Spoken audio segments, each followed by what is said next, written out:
Нагадаю, раніцай 13 мая адзін з 4 мікрааўтобусаў, якія везлі з Польшчы дамоў украінскіх школьнікаў, сутыкнуўся з пагрузчыкам. У выніку здарэння адзін з пасажыраў мікрааўтобуса, хлопчык 2005 года нараджэння, загінуў на месцы аварыі. Яшчэ 6 атрымалі траўмы розных ступеняў цяжкасці.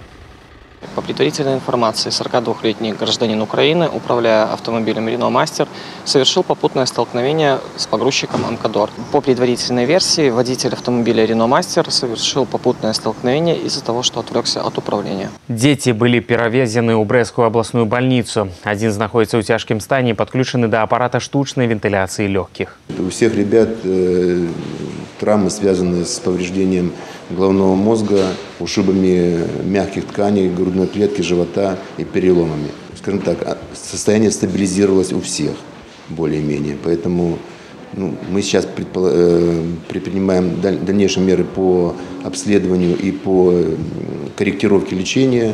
Дзеці, якія ў выніку здарэння не пацярпелі, былі аператыўна размешчаны на тэрыторыі аднаго з дзіцячых лагераў і забяспечаны ўсім неабходным.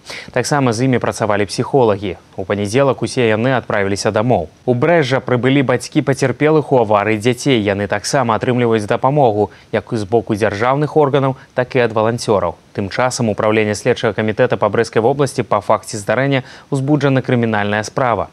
Вадзіцель мікрааўтобуса, які дапусціў сутыкнення з пагрузчыкам, затрыманы. Праводзіцца шэраг экспертыз.